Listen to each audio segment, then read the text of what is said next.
Tactical transport aircraft AN-32 बनाने वाले plant पर आज प्रहार किया गया है। वहां पर आग ही आग हर तरफ नजर आई है। दरअसल अब जो कीव की ओर बढ़ती हुई रूस का शिकंजा है, उसमें जो सामरिक तौर पर महत्वपूर्ण इलाके हैं, जो औद्योगिक हिस्सा है, जिस तरीके से खार्किव में हमने औद्योगिक हिस्सों की बर्बादी देखी है, उस तरीके से अब यूक्रेन की राजधानी कीव में भी उन हिस्सों पर प्रहार किया जा रहा है और इन इलाकों पर अलर्ट बहुत ज्यादा बढ़ा दिया गया है।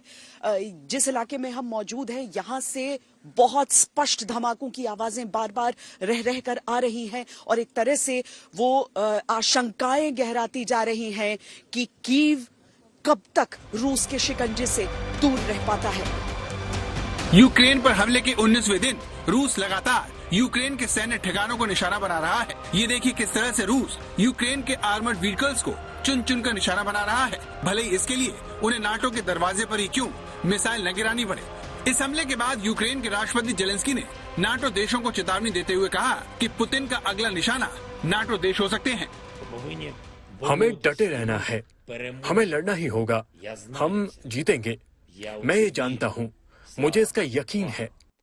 हमारे लोगों की विजय हो, यूक्रेन की विजय हो। हम पोलैंड से सटी यूक्रेन की सीमा के करीब Yavoriv International Centre for peacekeeping and Security पर रूस के मिसाइल हमले की निंदा करते हैं। ये क्रूरता बंद होनी चाहिए। वहीं अमेरिका के national security adviser Jack Sullivan ने कहा कि अगर रूस ने नाटो देशों पर हमला किया तो बड़ा हमला किया जाएगा। हम कीव शहर के रेलवे स्टेशन पर इस समय मौजूद हैं। जिन अहम चीजों को टारगेट किया जा रहा है रूसी सेना द्वारा, उसमें रेलवे स्टेशन एक बहुत बड़ा टारगेट है। बहुत बड़ी संख्या में लोग यहां से तो निकल चुके हैं, लेकिन ये समझिए कि पश्चिमी हिस्से से यूक्रेन के बाकी हिस्सों तक जो सप्लाईज आते हैं, उसके लिए रेलवे लाइन बहुत अहम है और हमेशा आशंका रही है कि अगला टारगेट रूस का क्या हो सकता है। अगर उसे वाकई सप्लाई लाइन को काटना है तो उसे इन रेलवे ट्रैक्स पर प्रहार करना होगा, क्योंकि दूसरे देशों से जो सामान आ रहा है, क्योंकि हवाई स्पेस खुला पर आपको यूक्रेन के जो विमान है वो उड़ान भरते नजर नहीं आते हैं। वहां पर बहुत बड़ा खतरा रूस के विमानों से रहता है, हवाई हमले होते हैं।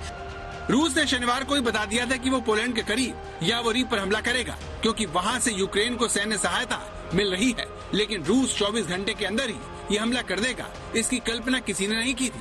हालांकि पुतिन ने जंग की शुरुआत में ही बता दिया था कि यूक्रेन का मददगार भी दुश्मन माना जाएगा।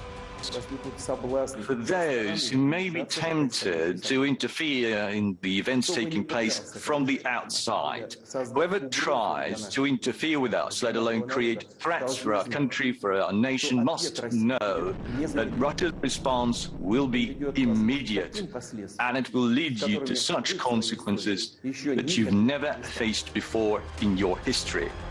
24 फरवरी के बाद से यूक्रेन के शहर रूस की सेना की जद में है। इस तरह के धमाके सारे यूक्रेन में हो रहे हैं, जिसके हाल फिलहाल रुकने की संभावना नहीं है, क्योंकि रूस के निशाने पर अब वो रेल है जो पोलैंड से हथियार लेकर यूक्रेन के बाकी शहरों में पहुंचाती है। चेचन्या, जॉर्जिया, क्रीमिया और अब यूक्रेन। पुतिन ने पहले ही संकेत दे दिया था कि नाटो देश चाहे जो कर ले, वो रुकने वाले नहीं है। लेकिन अब नाटो के लिए हालात सिर के ऊपर से पानी चले जाने जैसे हैं, क्योंकि अभी अगर उसने पुतिन को नहीं रोका तो फिर उन्हें रोकना नामुमकिन हो जाएगा। लेकिन सवाल ये है कि उन्हें आखिर रोकेगा कौन। कीव से कैमरा पर्सन पवन कुमार, मोहसिन खान के साथ श्वेता सिंह, गौरव सावंत, राजेश पवार और गीता मोहन, आज तक।